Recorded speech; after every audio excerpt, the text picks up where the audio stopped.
मनोरमा देवी कौन है? मनोरमा देवी रॉकी यादव की माँ, जिन्होंने सरेआम गया में रोड पर साइड ने दिया गया, जिसके कारण उनको गोलियों से छलनी कर दिया गया था सरेआम। तो लोग तो खौफ में हैं, बेलागंज के लोग खौफ में हैं और उन्हें लग रहा है कि जो बेलागंज की परिस्थितियां हैं, भारी बहुमत से सुरेंद्र प्रसाद जी के पुत्र राष्ट्रीय जनता दल महागठबंधन परिवार विश्वनाथ प्रसाद सिंह जी जीतने वाले हैं। देखिए, लाठी की भाषा और गोली की भाषा तो लगातार भारतीय जनता पार्टी और जदयू के नेता बोलते हैं। नफरत की बात, कटोगे मरोगे, देश बांटोगे, मंदिर मस्जिद।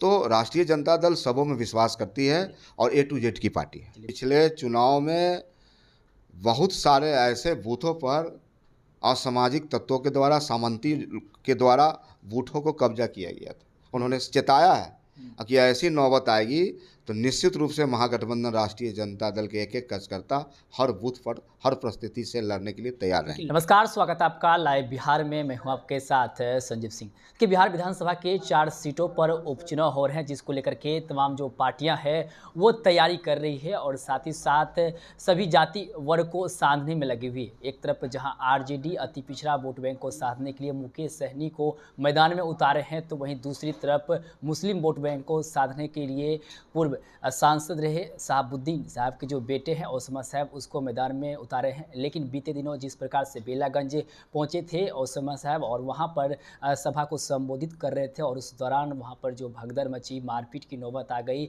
इसी को लेकर के अब कहा जा रहा है वहां पर जो है माहौल अब वो बदल गया है। तमाम मुद्दे पर बात करेंगे। हमारे साथ बातचीत करने के लिए आरजेडी से प्रधान महासचिव सह विधायक है रणविजय साहू जी सीधे जुड़ते हैं। क्या कहेंगे? 4 सीटों पर उपचुनाव हो रहे हैं और बीते दिन जिस प्रकार से बेलागंज में जो देखने को मिला, ओसामा साहब जब संबोधित कर रहे थे, उसको लेकर के क्या कहेंगे? ये पूरी तरह से देखिए विपक्ष का एक साजिश है और ये माहौल सिर्फ मीडिया में दिख रहा है। जमीन जो बेलागंज की भूमि है, समाजवादियों बुद्धिजीवियों का एक बड़ा गट्स रहा। अब जब देखेंगे पिछले 35 वर्षों से डॉक्टर सुरेंद्र प्रसाद यादव ने जिस तरह से अपने पसीनों से, अपने खूनों से उस क्षेत्र को सींचा है, गरीबों की आवाज़ दी, ताकतें दी, वहाँ की आवाम आज भी सामाजिक न्याय के साथ हैं। गरीब तमाम लोग जो लालू प्रसाद यादव की विचारधारा को समझते हैं, तेजस्वी प्रसाद यादव ने जो 17 महीने में नौकरियां दी, नौजवानों युवाओं को आगे बढ़ाने का काम किया, तो पूरी तरह से महागठबंधन परिवार के साथ हैं। और ये एक विपक्ष का अफवाह कहिए, लेकिन ज़मीन पर बेलागंज की जो आवाम है एकजुटता के साथ महागठबंधन परिवार के साथ है और जदयू तो कहीं दिख भी नहीं रहा है। भारतीय जनता पार्टी और जदयू एनडीए के बुरा हाल है, बेलागंज हो या रामगढ़ हो। जब आप देखेंगे 13 तारीख को मतदान है और जब काउंटिंग होगा तो निश्चित तौर पे आप तमाम लोगों को पता चलेगा, बिहार के आवाम को पता चलेगा कि जो परिस्थितियां हैं बिहार की, जो हालात हैं।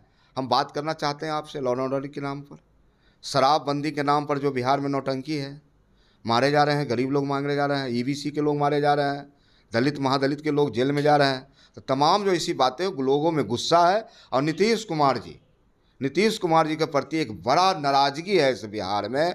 और नीतीश कुमार जी सत्ता के लालच में कभी एनडीए के साथ, कभी महागठबंधन के साथ, तो लोगों में उन्होंने विश्वास को खो चुका है। आपने अभी कहा कि बेलागंज में सुरेंद्र यादव ने सींचने का काम किया, वहाँ पर काम किया है और जो है लोग अफवाह फैला रहे हैं, लेकिन ओसामा साहब तो मंच से ही कह रहे थे कि अगर कोई गलती हुई है तो माफ़ कर दिए। तो आखिर माफ़ी मांगने की नौबत क्यों आ रही है? देखिए, राजनीति में अगर हम बात करते हैं माफ़ कर देने के लिए, आशीर्वाद दे देने के लिए, तो निश्चित रूप से ये पॉलिटिकल भाषा है, बोलचाल की भाषा है।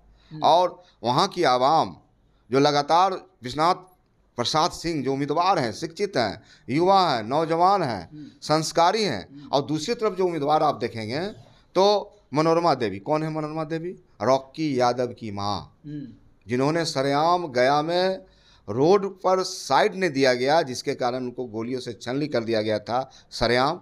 तो लोग तो खौफ में हैं, बेलागंज के लोग खौफ में हैं और उन्हें लग रहा है कि जो बेलागंज की परिस्थितियां हैं, भारी बहुमत से सुरेंद्र प्रसाद जी के पुत्र राष्ट्रीय जनता दल महागठबंधन परिवार विश्वनाथ प्रसाद सिंह जी जीतने वाले हैं। कि रामगढ़ में आपके सांसद हैं, लाठी डंडे की बात कर रहे हैं, कह रहे हैं कि पिछले बार 3 जगह लाठियाँ चली थी, अगर इस बार अगर गुंडागर्दी करेंगे तो 300 लाठियाँ चलेगी। आपने सुना नहीं? उन्होंने कहा कि पिछले चुनाव में बहुत सारे ऐसे बूथों पर असामाजिक तत्वों के द्वारा, सामंती के द्वारा बूथों को कब्जा किया गया था। उन्होंने चेताया है कि ऐसी नौबत आएगी तो निश्चित रूप से महागठबंधन राष्ट्रीय जनता दल के एक कार्यकर्ता हर बूथ पर हर परिस्थिति से लड़ने के लिए तैयार रहेंगे। लेकिन लोकतंत्र में लाठियों शब्द जैसे शब्द का उच्चारण सही नहीं है ना। ये देखिए, लाठी की भाषा और गोली की भाषा तो लगातार भारतीय जनता पार्टी और जदयू के नेता बोलते हैं। नफरत की बात, कटोगे मरोगे, देश बांटोगे, मंदिर मस्जिद।